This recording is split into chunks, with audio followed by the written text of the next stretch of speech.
Voilà, donc je vais expliquer cette grande inéquation, comment on peut faire. Je vous fais la première et il faudra faire les 4 autres en exercice. Quand on a ce genre d'inéquation à résoudre, première chose, c'est d'écrire les conditions d'existence. Puisqu'on a 1, 2, 3 dénominateurs, il y aura 1, 2, 3 conditions d'existence.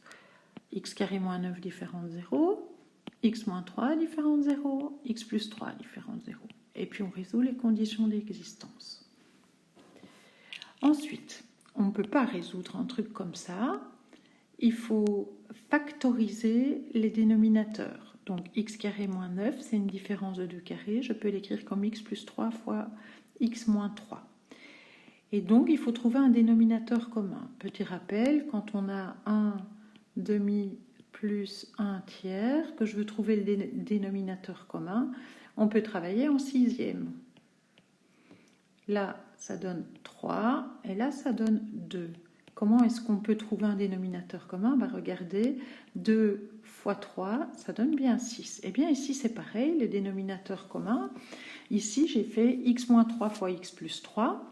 Et ça marche bien, puisque x carré moins 9, c'est justement x moins 3 fois x plus 3. Donc, c'est mon dénominateur commun. Attention, autre remarque, le 1 qui est là, je dois le mettre dans l'autre membre. Pourquoi? Parce que je dois tout mettre par rapport à 0. Donc, dans l'expression là, le 1, il est ici, et puis je multiplie par les dénominateurs. Une fois que j'ai ça, je simplifie. Ça veut dire que je distribue le 2, je distribue le 3, je fais la double distributivité, j'obtiens ça, et je simplifie 2 plus 3x, 5x, moins x carré, 9 moins 9 plus 1, ça fait plus 7. Et voilà l'inéquation à résoudre. Ça, on a fait l'année dernière. Alors, qu'est-ce qu'on fait? On cherche les racines de x carré plus 5x plus 7, les racines de x moins 3 et x plus 3.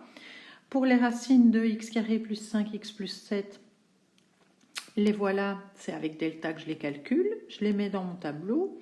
Les racines de x moins 3, x plus 3, c'est moins 3 et 3. Je les mets dans mon tableau. Alors, le signe de x moins 3 fois x plus 3, ou bien d'x carré moins 9, c'est 0 en moins 3 et 3, signe contraire à l'intérieur, signe à l'extérieur, plus. Même chose ici, les racines sont, la voilà, signe contraire de x carré à l'intérieur, signe de x carré à l'extérieur. Et puis après, on construit le tableau comme d'habitude, plus fois moins, moins fois moins, plus fois plus, moins fois 0, 0. Là, ça n'existe pas en moins 3 et 3, ce sont mes deux conditions d'existence. Et puis, je regarde dans mon tableau tout ce qui est plus petit ou égal à 0, donc c'est là, là, et j'écris mes solutions.